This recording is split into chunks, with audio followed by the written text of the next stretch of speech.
Bismillahirrahmanirrahim. Assalamualaikum warahmatullahi wabarakatuh.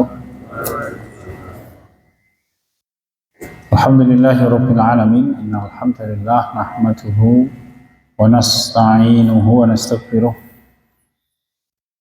na'udzu billahi min shururi anfusina wa min sayyiati a'malina. May yahdihillahu fala mudilla lahu wa may yudlilhu fala hadiya lahu. Asyhadu an la ilaha illallah wahdahu la syarika lah wa asyhadu anna Muhammadan abduhu wa rasuluh alladzi la nabiyya wa la rasula ba'dah. Allahumma shalli ala nabiyyina Muhammadin wa ala azwajihi ummahatil mu'minin wa dhurriyyatihi wa ahli baitihi wa ashabihi wa man wala. A'udzu billahi minasyaitonir rajim. Ya ayyuhalladzina amanu taqullaha haqqa tuqatih wa la tamutunna illa wa antum muslimun. Fausikum wa iyya nafsi taqullaha faqad hanzal muttaqin. Alhamdulillahirabbil alamin. Hadirin sekalian, Bapak-bapak yang dirahmati Allah, segala puji bagi Allah. Mari kita bersyukur kepada Allah, selalu mengisi Allah setiap saat. Tidak ada bagian kehidupan kita kecuali Allah Ta'ala pasti melimpahkan nikmat dan kasih sayangnya untuk kita. Dan nikmat yang terbesar adalah keimanan kita kepada Allah. Kita dipilih oleh Allah untuk menjadi orang yang yakin dengan kekuasaan Allah, percaya dengan kasih sayangnya Allah Subhanahu wa Ta'ala, dan lain-lain. Tidak berpanjang lebar, kita lanjutkan ngaji kita kitab Madarijus Salikin. Sekarang kita mulai membahas kedudukan pertama ibadah manusia kepada Allah Ta'ala. Sudah kita bahas tapi kita ingatkan kembali. Jadi manazil, manzilah, tingkatan pertama manusia mulai bergerak untuk taat kepada Allah itu Imam Ibnul Qayyim al-Jauziyah. Oh ya, beliau memulai dengan kalimat begini. Fa'lam annal abda qabla wusulid da'i ilaihi fi naumil ghaflah. Ketahuilah, manusia itu ketika belum dipanggil oleh Allah untuk mentaati Allah, maka dia itu hakikatnya fi naumil ghaflah, ada dalam kondisi lalai, ada dalam kondisi lupa dari kewajiban-kewajiban kita kepada Allah. Termasuk Nabi kita Muhammad Shallallahu Alaihi Wasallam. Kapan itu? Pada waktu Rasul kita belum diangkat menjadi Nabi, meskipun Nabi kita Muhammad Shallallahu Alaihi Wasallam tidak melakukan kesyirikan, ya, maka Allah Taala akan menyampaikan wonten ing surat apa itu? Ad-Duha, wad-duha wal laili idza saja ma wada'aka rabbuka wa ma qala walal akhiratu khairul laka minal ula wala sawfa yu'tika rabbuka fatarda alam yajidka yatiman fa'awa wa wajadaka dhallan fahada. Ya, jadi intinya Allah meminta Nabi kita untuk bersyukur kepada Allah. Kenapa? Allah, bukankah engkau menemukan dirimu dahulu itu yatim, lalu Allah cukupkan untukmu, ya. Kemudian Allah itu menempatkan dan engkau menemukan dirimu itu dhallan, dalam keadaan tersesat, jauh dari kebenaran. Fahada, lalu kemudian Allah berikan petunjuk. Maksudnya bagaimana? Maksudnya sebelum Nabi kita Muhammad Shallallahu Alaihi Wasallam belum diangkat menjadi Nabi, maka beliau ya dalam kondisi belum mengenal Allah. Hanya beliau tidak menyekutukan Allah, beliau tidak melakukan kesyirikan sebagaimana kesyirikannya orang-orang musyrikin Quraisy. Wa wajadaka dhallan fahada. Jadi kondisinya Kanjeng Nabi kita Muhammad Shallallahu Alaihi Wasallam waktu itu beliau dalam keadaan dhalun. Dhalun itu ya tidak mengenal Islam. Ya. Jadi Rasul kita ya memang betul-betul belum mengenal Islam. Fahada, maka Allah berikan petunjuk. Nek wonten ing ayat sanesipun itu Allah menyampaikan wa ma kunta tarju ayyul qa ilaikal kitab Walakir rahmatan mir rabbik. Wahai Muhammad, dulu sebelum mendapatkan wahyu itu engkau tidak pernah mengharap berpikir sedikit pun engkau akan mendapatkan wahyu kitab. Tetapi itu rahmat Allah untuk dirimu wahai Muhammad. Jadi Allah Ta'ala ngendika ngaten kepada Kanjeng Nabi Muhammad sallallahu alaihi wasallam. Ini saja Nabi Muhammad wa langkung-langkung kula panjenengan sami.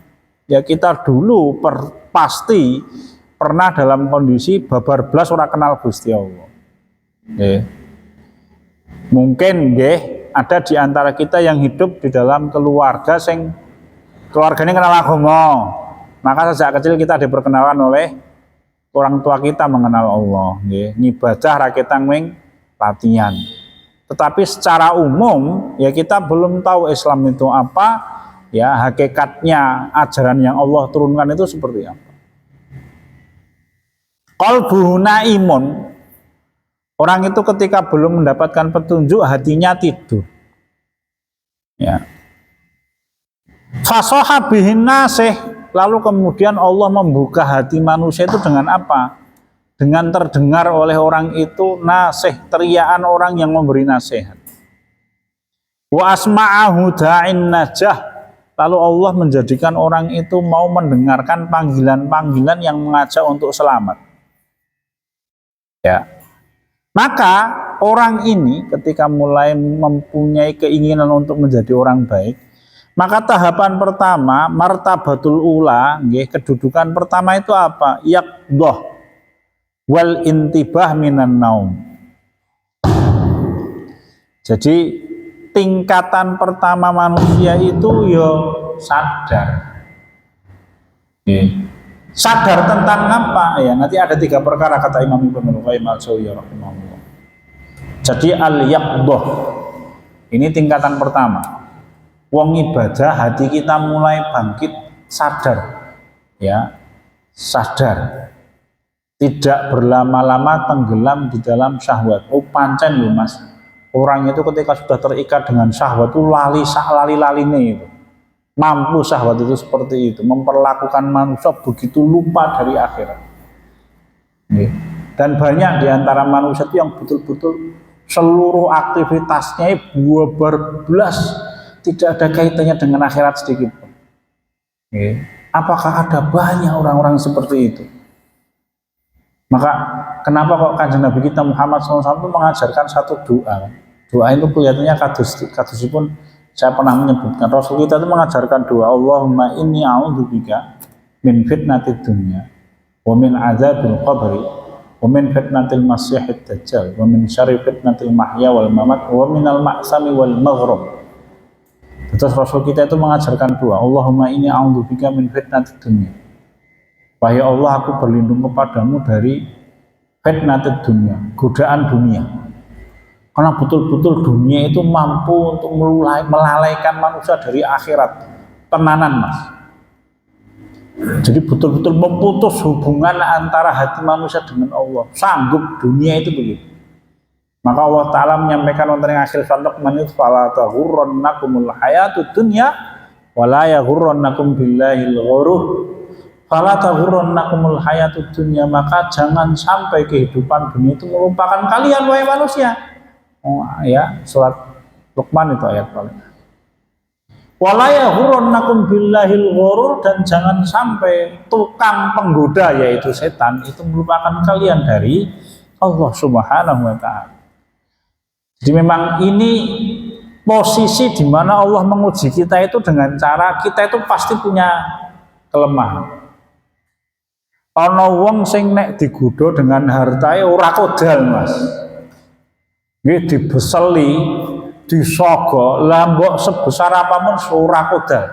Tetapi dia lemah dari sisi godaan wanita. Nanti ada orang nek digoda dengan perempuan sing cuantik jelita ora kodal Mas. Kokoh hatinya. Tetapi pada waktu dia ditawari kedudukan, kemuliaan di hadapan manusia, itu dia jatuh. Nanti ada orang yang digoda dengan kedudukan, posisi yang terhormat di hadapan manusia, kuat hatinya. Tetapi pada waktu diiming-imingi dengan harta, ora sanggup bertahan. Memang itu bagian dari ujian ya. Khuliqal insanu dha'ifa, manusia itu diciptakan oleh Allah dalam kondisi lemah, baik badan atau hati. Nah, kelemahan ini yang kemudian oleh setan dimanfaatkan. Mula kula panjenengan sami kedah atos-atos nggih. Apa saja. Ya, kenapa? Karena setan itu pasti akan mencari celah paling lebar yang bisa dimasuki untuk menggoda manusia. Maka kemudian itu segera ditututi dengan apa? Dengan kesadaran. Ya, yaqdhah. Ya, yaqdhah. Apa itu yaqdhah? Wa qad dzakarna annaha inji'ajul qalbi li ra'atil intibah, kata Imam Ibnu Qayyim al-Jauziyah. Yaqdhah itu inji'ajul qalb, hati yang mulai tergerak li ra'atil intibah, untuk bangkit dan sadar. Ya. Apa yang membuat kita sadar? Ada 3 kata Imam Ibnu Qayyim al-Jauziyah. Wahya ala salasati asya'in. Monggo. Jadi ketika hati kita terlupakan dari Allah, ya, itu diingat-ingat hal ini. Pertama, ya, salasah itu yang pertama, lahdul qalbi ilan ni'mati alal ya'si min iddiha wal wuqufu ala haddiha wat tafarruhu ila ma'rifatil minnati biha wal ilmi bit taqsiri fi haqqiha. Ada 3 ini. Yang pertama ini banyak ini. Ya, kaitannya dengan apa? Dengan nikmat. Pertama ada beberapa. 1. Lahdul qalbi ilan ni'mah. Jadi kita harus sadar satu apa? 1, memperhatikan semua nikmat yang Allah berikan kepada kita. Apa saja. Karena tidak ada karunia Allah itu yang nilainya kecil. Meskipun awake dhewe dikai jelarit apa ini alis di atas mata kita misalkan. Jarang loh diantara kita yang ketika ngilu kemudian Gusti Allah, alhamdulillah panjenengan memberikan di atas mata saya alis. Tidak terbayangkan andaikan alis itu diletakkan di bawah mata kita, Allah. Jadi kolam renang ke mata kita, Mas. Kebak keringet nih kan. Ya. Bayangkan kalau misalkan mata kita tidak punya alis, keringat langsung masuk ke dalam mata kita kayak jalan tol nih makanya. Apalagi nikmat Allah berikan kepada kita hidung yang mengarahnya ke bawah. Bayangkan kalau misalkan hidung kita itu lubangnya dibalik ke atas oleh Allah Subhanahu wa taala. Nggih, biar awake. Bayangkan kalau Allah taala itu kemudian tidak memberikan di ujung jari jemari kita kuku misalkan. Wah, dan lain-lain. Ini mau nikmat-nikmat yang kita sederhana loh. Belum lagi nikmat-nikmat yang betul-betul kita rasakan betapa pentingnya itu. Ya, tempat tinggal yang krasa jelas nikmat untuk kita tinggali. Ya. Apalagi keluarga tempat kita ketika lelah pulang, ono tujuannya, Mas. Ya, kalau saya sebelum sakit itu kan sering lari ngubengi benteng keraton itu. Sering bertemu dengan orang-orang yang turun yang jalan ceton nih, Mas. Setiap lari mesti ketemu. Nih, mbuh bapak-bapak, mbuh ibu-ibu, geletak dan menggawa gerobak manten niku, Mas. Setiap lari, alhamdulillah awake dhewe itu masih punya rumah. Sesederhana pun, ya memang kita harus pandai-pandai mengingat itu. Maka Imam Ibnu Qayyim al-Jauziyah agar orang sadar itu pertama kali ya perhatikan nikmat Allah, karena itu nanti akan memacu kita untuk taat kepada matur nuwun. Oh nggih. Ya. Kadang-kala kan awake dhewe ora mikir, nggih. Kok iso ya Allah memberikan kita jodoh misalnya. Saya wong Jalan Wonosari, kok iso ya akhirnya duwe jodoh wong cedak kraton misalkan. Itu bayangannya eling botak gathuke piye mono wadon. Itu saja saya loh nek Mas jenengane pundi Mas? Cirebon ya. Lho kok iso ketemu misal. Itu dilarah-larah, ya itulah nikmat dari Allah Subhanahu wa taala. Nggih. Memang begitu.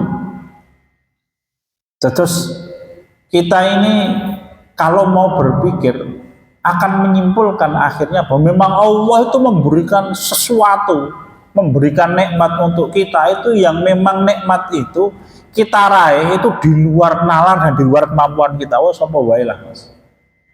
apa saja. Ini yang pertama, lahdul qalbi ilan ni'mah. Alal ya'si min iddiha ingkang angka kalih, lanjutannya kita harus percaya bahwa mungkin kita bisa menghitung nikmat Allah dari sisi di jumlah loh, dihitung. Tidak akan mungkin. Alal ya'si min iddiha. Kita akan putus asa kalau kita menghitung nikmat Allah. Wa in ta'uddu ni'matallahi la tuhsuha.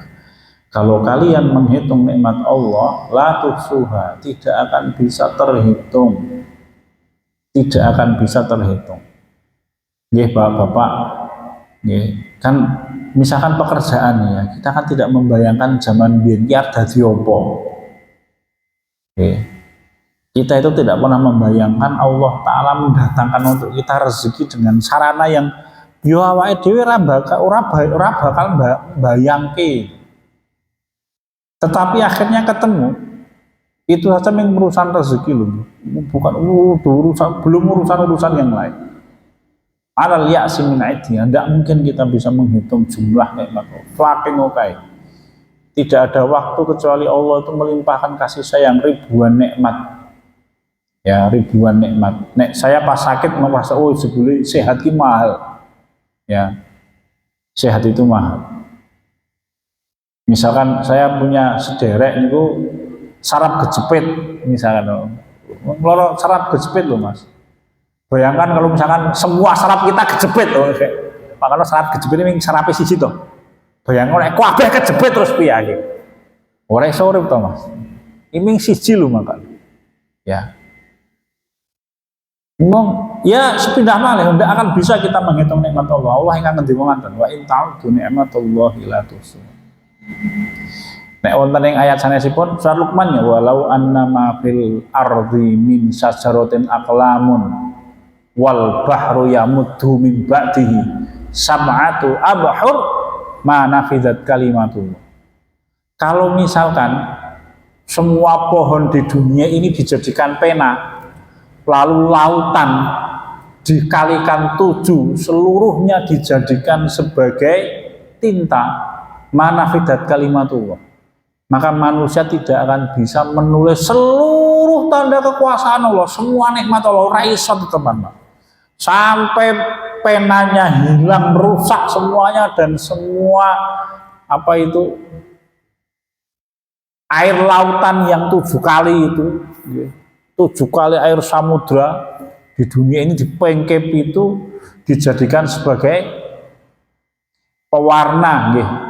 Mangsi nek wong Jawa nyebut. Anda akan bisa menulis seluruh nikmat Allah saking okain, saking banyaknya. Saking banyaknya. Ini yang kedua. Wal wuqufu ala hiddiha, ingkang angka 3, kita juga harus menyadari bahwa kita itu selalu ada di atas nikmat Allah. Ora mungkin orang. Jadi tidak mungkin Allah itu di dalam 1 detik kehidupannya mencabut nikmat Allah. Ora mungkin itu Mas. Jadi kita itu setiap hari selalu tergantung dengan karunia Allah. Al-wuqufu ala hiddiha.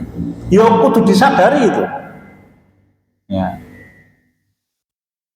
Pamilo ada sebagian ulama yang menyampaikan barang siapa orang yang tidak mau beribadah kepada Allah itu ya keluar dari buminya Allah. Ya. Cari Tuhan ya. Selain Allah, tapi caranya ya keluar dulu dari buminya Allah. Ini ora iso Mas. Ya kita tidak mungkin tinggal di luar bumi ini. Ya memang papan panggonan dhewe bumi ini. Nah Amerika kan punya rencana kepengen membuat pesawat itu Elon Musk itu ya Mas, kayak pesawat yang dikirim ke Mars. Nggih. Sok nek bumi kena kiamat pindah neng Mars. Dikira sing kiamat neng bumi tok Mas. Makanya lintang-lintang kuwi digeprokke kata Allah Subhanahu wa taala. Ya. Jadi kita itu tidak bisa lepas dari nikmat Allah. Ora mungkin. Bayangkan. Nggih, maknanya bagaimana? Lu nek kula panjenengan sami taat itu dumateng Allah ya memang layak yus kudu ngono kuwi. Karena tidak mungkin kita itu hidup di dalam kehidupan dunia kemudian tidak ada nikmat Allah yang tidak datang kepada kita, itu ora mungkin. memang kemudian orang tidak pandai bersyukur. Maka Allah ngendika wa qalilun min ibadiyas syakur, dan tidak banyak hambaku yang bersyukur. Kenapa? Kesusahan menghitung, kesusahan melihat, kesusahan memperhatikan karunia Allah. Maka orang itu semakin detail bisa melihat nikmat Allah, maka dia akan semakin pandai bersyukur. Sehingga semua hal itu dia nikmati. Semua hal akan menambah keimanan manusia kepada Allah. Itulah hikmah. Maka Allah ngendika yu'til hikmata may yasha wa may yu'tal hikmata faqad utiya khairan katsiran. Allah itu memberikan hikmah, kemampuan untuk mengambil pelajaran. Salah satu maknanya nggih, meskipun tidak hanya itu maknanya. Maka siapapun orang yang diberi hikmah, Allah ngendika ngaten wonten surah Al-Baqarah faqad utiya khairan katsiran. Maka dia telah diberi nikmat yang sangat besar. Saya pernah mendapatkan ada ulama salaf yang berjalan itu, kemudian melihat sehelai daun jatuh ke permukaan tanah, itu menambah keimanan dia kepada Allah. Ada seorang ulama salaf yang lain itu berjalan, tiba-tiba hujan. Liane langsung melayu, sifat kuping itu mas, langsung lari mencari yupeo. Nah ini ada seorang ulama salaf itu yang berjalan, dia nikmati hujan itu. Maka orang-orang kan kaget, lho Pak Kiai kok jenengan mboten melajar, kira-kira kalau kita begitu apa jawabannya? Selama hujan ini nikmat dari Allah, loh, dadak aku melayu bareng, itu kan kemampuan dia untuk melihat karunia Allah. Ya. Maka orang yang paham ini ora bakal terus bersuara, wah dadak udan barang. Engko nek wis udan suwe terus bar kuwi kemudian jaluke terang, nggih to Mas. Jaluke terang. Engko nek misal terange kesuwen setengah tahun jaluke udan malih. Manusia itu memang seperti itu. Nih. Manusia itu seperti itu, serba salah. Untungnya Allah itu Al-Halim, nggih. Allah itu Tuhan yang Maha Sabar. Allah kan menamai dirinya Al-Halim. Bayangkan nek Gusti Allah itu ora sabar, Mas. Iki wingi njaluk udan, dikai udan njaluk terang, dikai terang njaluk udan. Digepuk terusan Mas nek awake dhewe. Lah nek Allah taala Maha Sabar. Kemudian yang keberapa?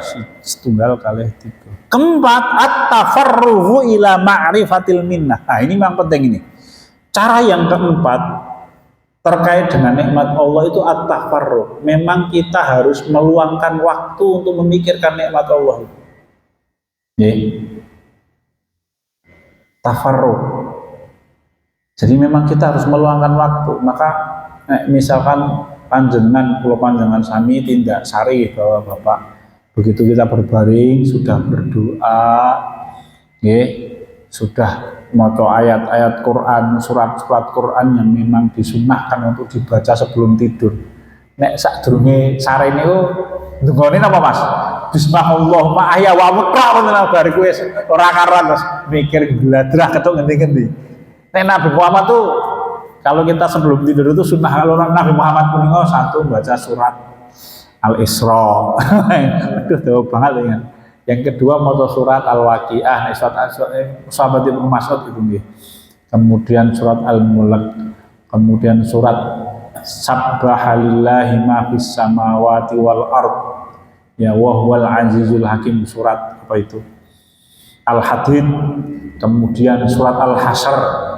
Ya, sabbahalillahi ma fis samawati wa ma fil ardi wa huwal azizul hakim walladzi akhrajal ladzina kafaru.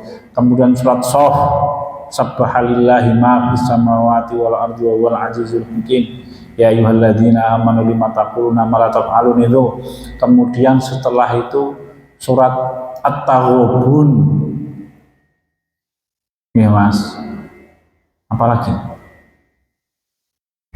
Nah, ini kalau misalnya zikir yang lain-lain, ini sok jam rampung loh Mas, zikir.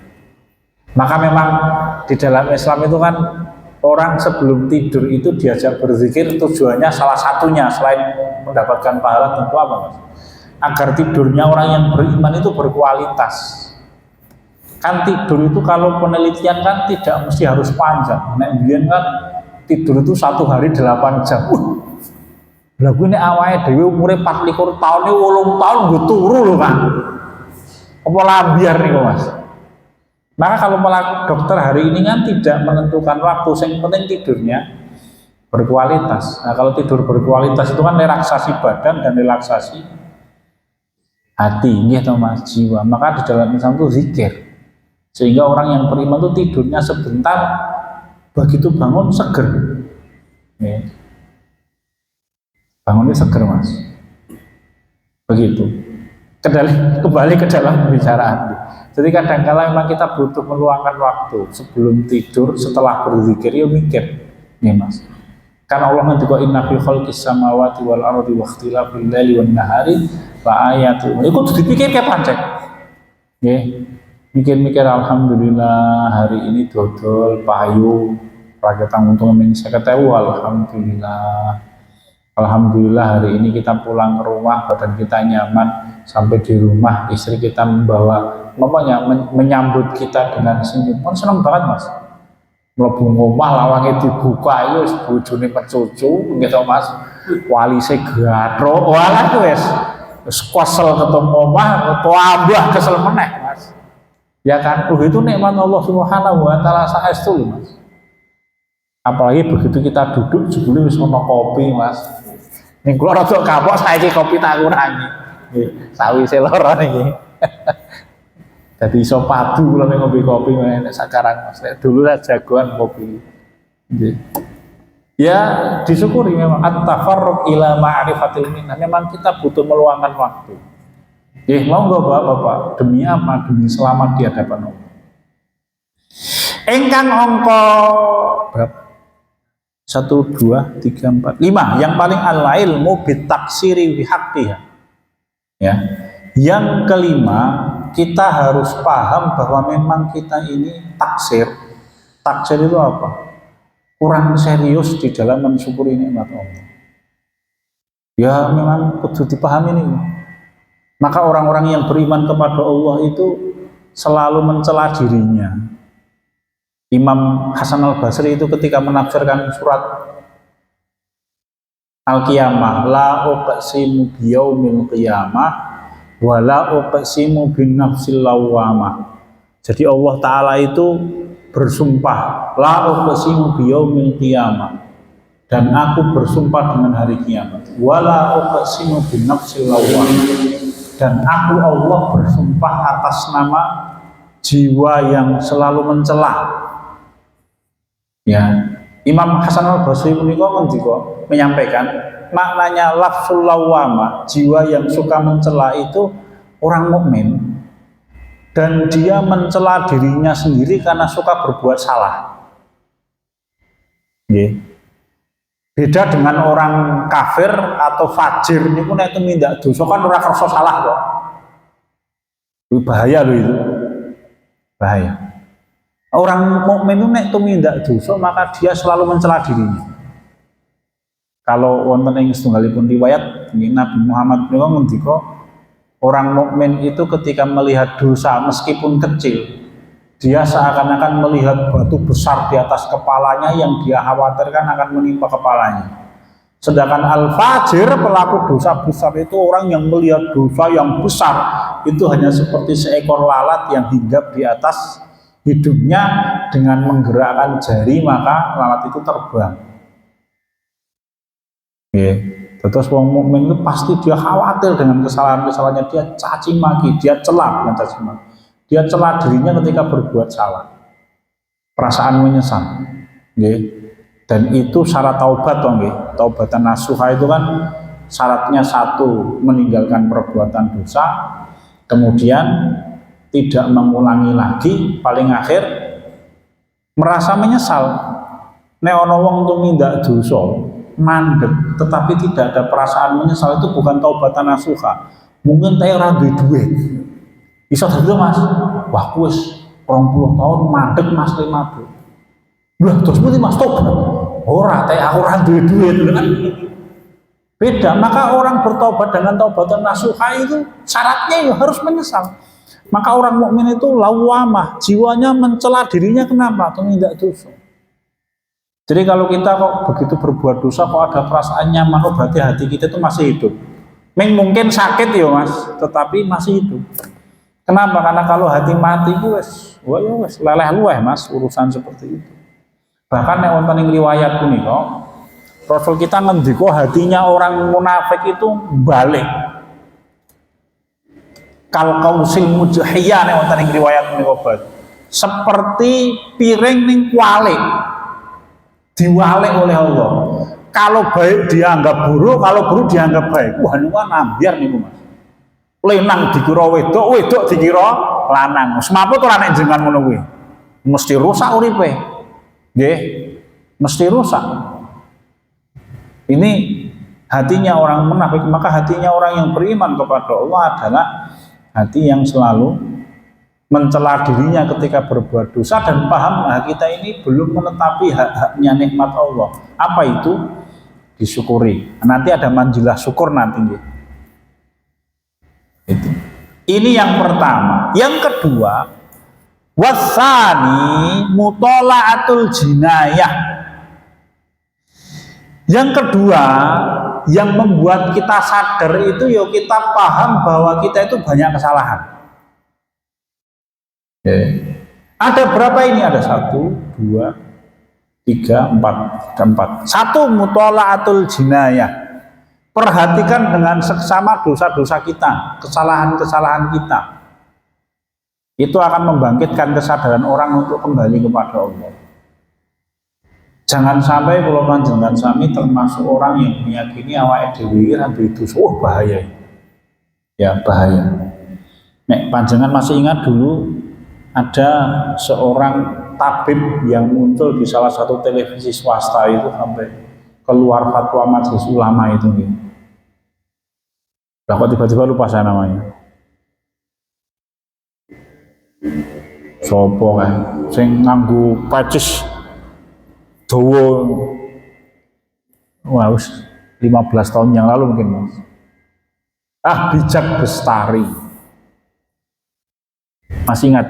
Ini nek amase sing SMA urung lahir itu apa? Urung lahir tahun 2000 awal gitu. Ya. Dengan urung lahir Mas. Itu bahkan saya pernah lihat itu, saya pernah baca atau lihat itu, dia menyampaikan level dirinya. Jadi misalkan begini, dia beri angka Nabi Muhammad itu levelnya 500. Ya. Kemudian Allah itu levelnya 1000, maka dia itu levelnya 1500.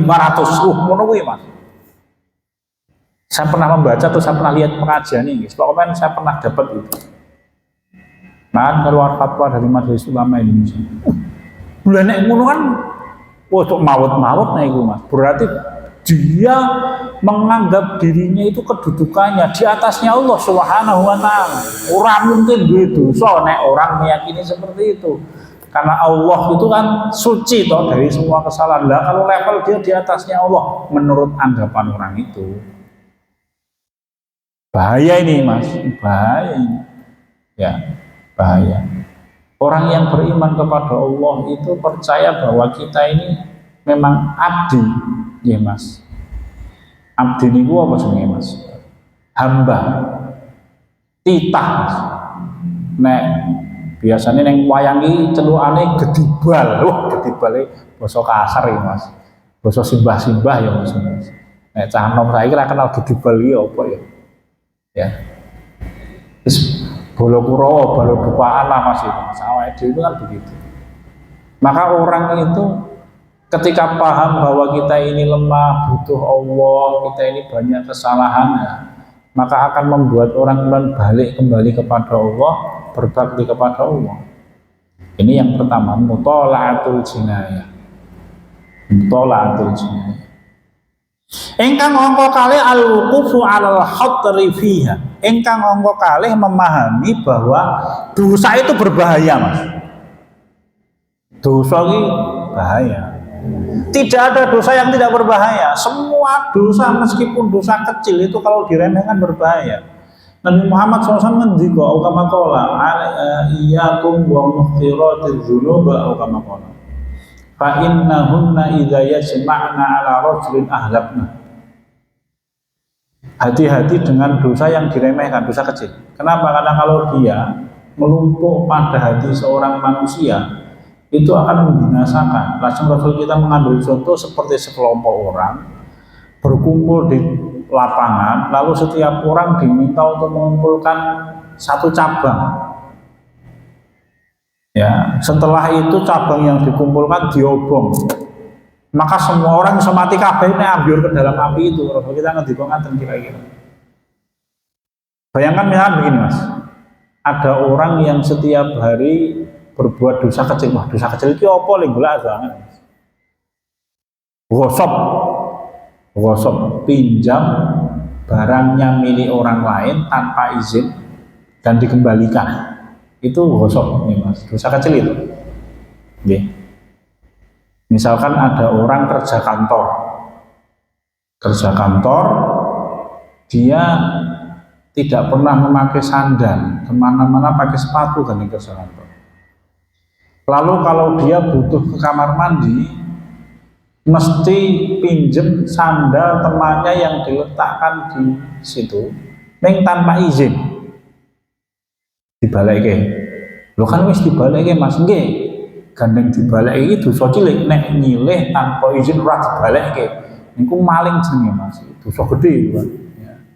Iki dibalik itu hanya sekali dosa kecil. Nek pendak dino, misalkan ngantore sedino seminggu ping 5 hari kerja. Berarti 5 kali loh. Itu seminggu. Nek misalkan 1 bulan pengke 4. Ya mas. 20. Kalau 1 tahun, wolu dosa besar itu nanti. Dosa kecil ditumpuk udah dosa gede mas. Wah, membahayakan itu. Membinasakan. Apalagi kalau dosanya besar. Saya itu pernah membaca pengakuan ini mas. Itu dia nyuwun ngapunten selingkuh, zina, ya itu 10 tahun mas. Sampai dia pun tidak bisa menghitung. Saya juga pernah membaca pengakuan seorang anak muda itu dia berzina itu untuk membayar. Ya, ketika dia berzina itu dia total menceritakan sampai habis uang sekitar 1,5 miliar kata dia. Wah biar orang mas. Wih tenanan wah orang sih mas. Saya bacanya di Twitter kalau tidak salah. Naudzubillah summa naudzubillah. Berbuat zina sekali saja itu Rasul kita ngendika ketika ada seorang manusia berzina sekali itu arsy Allah bergoyang saking marahnya Allah Ta'ala. Udah ini nganti reso dihitung. Ya. Saya itu punya teman, beliau ini punya murid. Mantan preman, juaman preman bengi, uripe itu mindah zina. Sampai dia menceritakan sampai ketika dia bertemu dengan istrinya itu tidak punya hasrat. Bayangkan. Wah, naudzubillah, semua naudzubillah. Itu dosa gede mas. Dosa kecil saja itu ketika berulang kan pengusahaan. Wah, apalagi ini dosa besar. Naudzubillah, semua naudzubillah. Engkang angka kalih anta 3 wat takhallusu min riqiha. Ya. Engkang angka kalih angka 3 at-takhallus berusaha melepaskan diri dari jerat dosa ini. Pau kula matur donga tadi itu loh. Wahai Allah, aku berlindung dari fitnah dunia. Wa adzabil qabr. Wahai Allah, aku berlindung dari siksa kubur. Wa min syarri fitnatil mahya wal mamat. Wahai Allah, aku berlindung kepadamu dari fitnah bencana mahya wal mamat, sakaratul maut. Wa min syarri fitnatil masihid dajjal, dan dari bencana godaan dajjal, wa minal ma'sami wal maghrib, dan aku memohon perlindungan kepadamu wahai Allah dari al-ma'sam, dosa yang tidak bisa ditinggal, sumber-sumber dosa, wal maghrib, dan hutang yang tidak bisa ditutupi. Itu mencelakakan itu mas. Jadi orang celaka ketika dia berbuat dosa dan dia tidak bisa melepaskan diri dari dosa itu sampai dia mati. Naudzubillah, subhanallah. Ya wow, numpuk-numpuk dosa. Sedangkan maghram, hutang yang tidak terbayar, maka dia akan menghalangi manfaatnya amal soleh. Maka orang yang beriman memohon perlindungan kepada Allah, at-takhallus min riqiha. Orang yang beriman berusaha keras untuk bisa memutus ikatan dosa. Ikatan dosa ini pun mas, satu saja.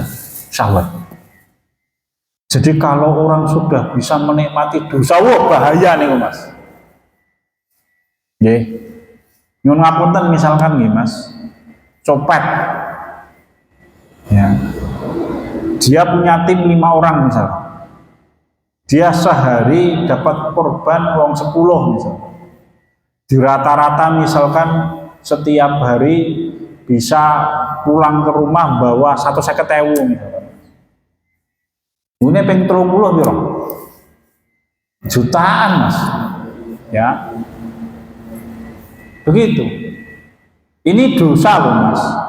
Yang tidak dosa saja, yang tidak dosa nggih. Menurut saya ya apalah tercela lah Mas. Kalaupun toh dosa ya tidak seperti mencuri. Ngamen ini loh Mas.